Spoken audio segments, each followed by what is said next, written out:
강인호 교수는 난생 처음 겪는 낯선 풍경에 당황스러운 표정을 감추지 못했다. 수십 년간 지성의 전당이라 불리던 대학 강단에서 수백 명의 학생들을 압도하던 그였다. 하지만 지금 그가 서 있는 곳은 늘봄 시니어 커뮤니티 센터의 시문학 강의실. 늘봄이라는 이름처럼 활기찬 기운이 넘쳐야 할 이곳은 그의 눈에는 그저 소란스러운 아수라장으로 비칠 뿐이었다. 강의 시작 5분 전. 교실은 이미 335 모여앉은 60대들의 수다로 시끄러웠다. 어디선가 고소한 찐빵 냄새가 풍겨왔고 누군가는 휴대폰으로 트로트 음악을 틀어놓고 흥얼거렸다. 한쪽에서는 바둑판을 놓고 훈수를 두는 소리가 들렸고 또 다른 쪽에서는 어제 본 드라마 이야기에 열을 올리고 있었다. 강인호는 굳게 닫힌 교실 문을 열고 들어서자마자 마치 정글 한가운데 떨어진 문명인처럼 얼어붙었다. 어이쿠, 교수님 오셨네. 다들 조용히 좀 하셔. 누군가의 외침에 그제야 시선들이 강인호에게로 향했다. 그들의 눈빛은 호기심과 기대감으로 반짝였지만 강인호에게는 그저 수업에 대한 진지함이라고는 찾아볼 수 없는 눈빛으로만 느껴졌다. 그는 굳은 표정으로 강단에 섰다. 칠판에는 시문학의 이해라는 글자가 삐뚤빼뚤하게 적혀 있었다. 자, 여러분. 이제 수업 시작합니다. 모두 자리에 앉아주십시오. 그의 목소리는 대학 강단에서처럼 낮고 위험 있었지만 시니어 학생들에게는 그저 까칠한 훈장님의 잔소리로 들리는 듯했다. 몇몇은 마지못해 자리에 앉았고 몇몇은 여전히 찐빵을 오물거리거나 휴대폰을 만지작거렸다. 강인호는 속으로 한숨을 쉬었다. 이것이 내가 은퇴 후 맞이한 새로운 삶이란 말인가? 그는 평생을 학문에 바치느라 연애나 개인적인 삶에는 서툴렀던 독신이었다. 정년 퇴임 후 찾아온 무료함에 지쳐갈 무렵 지인이 추천해준 이 시니어 센터 강의는 그에게 문화생활이라는 명목으로 시작된 것이었다. 하지만 첫날부터 그의 문화생활은 순탄치 않아 보였다. 그때였다. 교실 뒷문이 활짝 열리며 화사한 꽃향기가 밀려 들어왔다. 그리고 그 향기만큼이나 화사한 미소를 지닌 여인 정미숙이 들어섰다. 그녀는 곱게 묶은 머리에 단정한 원피스를 입고 있었는데 한 손에는 방금 꺾어온 듯한 싱싱한 장미 한 다발을 들고 있었다. 그녀의 등장에 소란스럽던 교실이 잠시나마 조용해졌다. 아이고, 죄송해요. 꽃집에 손님이 몰려서 그만. 교수님 안녕하세요? 제가 정미숙입니다. 정미숙은 해맑게 웃으며 강인호에게 인사했다. 그녀의 눈빛은 호기심과 친근함으로 가득했다. 강인호는 그녀의 등장에 또 한 번 당황했다. 강의실에 꽃이라니. 게다가 저렇게 해맑게 지각을 알리다니.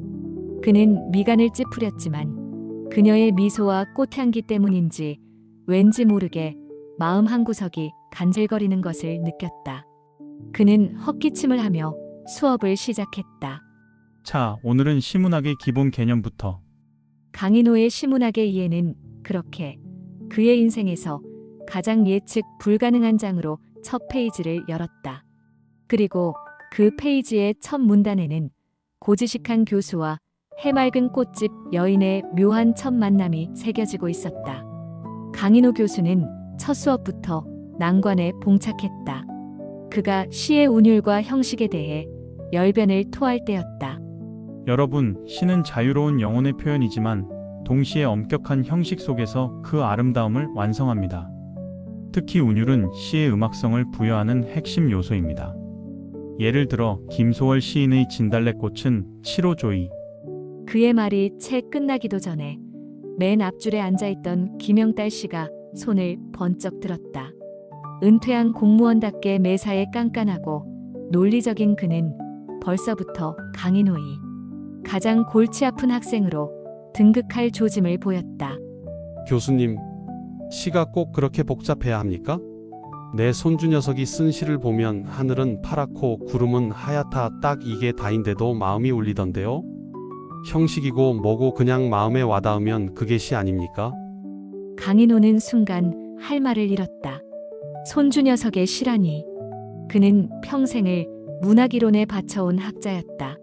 그런 그에게 마음에 와닿으면 시라는 주장은 너무나도 비논리적이고 감성적인 접근이었다. 김영달 선생님, 시는 물론 감동을 주어야 하지만 그 감동은 오랜 시간 축적된 문학적 전통과 형식 안에서. 아니, 교수님, 시가 무슨 수학 공식입니까? 딱딱하게 틀에 박혀야만 시입니까? 이번에는 정미숙 여사가 끼어들었다. 그녀는 곱게 웃으면서도 눈빛은 단호했다. 교수님 말씀도 일리는 있지만 저는 시가 꽃과 같다고 생각해요.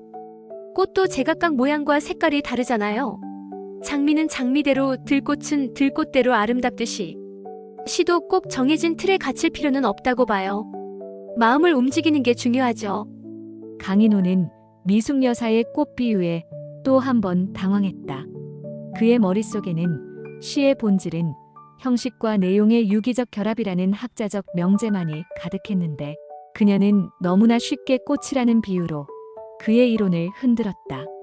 정미숙 선생님, 시와 꽃은 비유할 수 있는 대상이 아닙니다. 시는 언어를 매개로 한 예술이며 에이, 교수님. 시가 언어만으로 된 건 아니죠. 시인의 마음이 담겨야 진짜 시 아니겠어요? 마음이 담기면 그게 바로 시의 향기죠. 미숙 여사는 해맑게 웃으며 반박했다. 그녀의 말에 교실 곳곳에서 맞아 하는 동조의 목소리가 터져나왔다. 강인호는 순식간에 고지식한 교수 대 자유로운 시니어 학생들의 대결 구도에 놓였다. 그때 박선자 여사가 화려한 스카프를 휘날리며 손을 들었다. 전직 패션 디자이너답게 늘 화려한 그녀는 시문학반의 분위기 메이커였다. 교수님, 저는 시를 읽을 때마다 마치 제가 패션쇼 런웨이를 걷는 기분이에요. 시어 하나하나가 다 옷감 같고 문장들이 다 디자인 같다가 시는 그냥 느껴지는 대로 읽는 게 최고죠. 맞아. 박 여사 말이 맞아. 시는 그냥 막 읽고 막 느끼는 거지. 최만식 씨가 너털 웃음을 터뜨리며 맞장구 쳤다. 그는 전직 목수답게 늘 푸근한 인상이었지만 가끔은 엉뚱한 말로 교실을 웃음바다로 만들었다. 강인호는 이들의 예측 불가능한 반응에 진땀을 흘렸다. 그의 시문학 강의는 첫날부터 시의 본질에 대한 뜨거운 논쟁의 장이 되었다. 그는 평생을 논리와 이성으로 살아왔는데 이곳 시니어들은 오직 감성과 경험으로 시를 대하고 있었다. 수업이 끝나고 강인호는 지친 몸을 이끌고 강단을 내려왔다. 그때 정미숙 여사가 그의 앞으로 다가왔다. 교수님, 오늘 수업 정말 재미있었어요. 교수님 말씀도 다 맞지만 저희는 그냥 저희식으로 시를 즐기고 싶어서요. 너무 딱딱하게 생각하지 마세요. 미숙 여사는 환하게 웃으며 강인호의 어깨를 툭 쳤다. 그녀의 손길은 따뜻했고 그녀의 미소는 마치 그녀의 꽃집에서 피어난 꽃처럼 싱그러웠다. 강인호는 자신도 모르게 그녀의 미소에 살짝 흔들리는 것을 느꼈다. 재미있었다고? 내가? 그는 헛웃음을 지었지만 왠지 모르게 불쾌하지 않았다. 오히려 낯선 활력이 그의 마음에 스며드는 듯했다. 그날 밤 강인호는 잠자리에 들었지만 쉽게 잠들 수 없었다. 그의 머릿속에는 하늘은 파랗고 구름은 하얗다는 손주의 시와 시가 꽃과 같다는 미숙 여사의 말이 맴돌았다. 평생을 쌓아온 그의 문학적 세계가 60대 시니어들의 순수한 열정과 예측 불가능한 감성 앞에서 흔들리는 것을 느꼈다. 그는 창밖을 바라보며 생각했다. 이 시문학 강의, 생각보다 쉽지 않겠군. 하지만 왠지 모르게 흥미롭기도 하다. 그의 시니어 커뮤니티 센터 생활은 그렇게 오해와 충돌 속에서 미묘한 설렘을 안고 시작되고 있었다. 뜻밖의 만남과 오해 속에서 싹튼 미묘한 감정. 황혼의 로맨스는 이제 막 시작을 알렸을 뿐입니다. 다음 편에서는 더욱 설레고 가슴 뛰는 이야기가 기다립니다.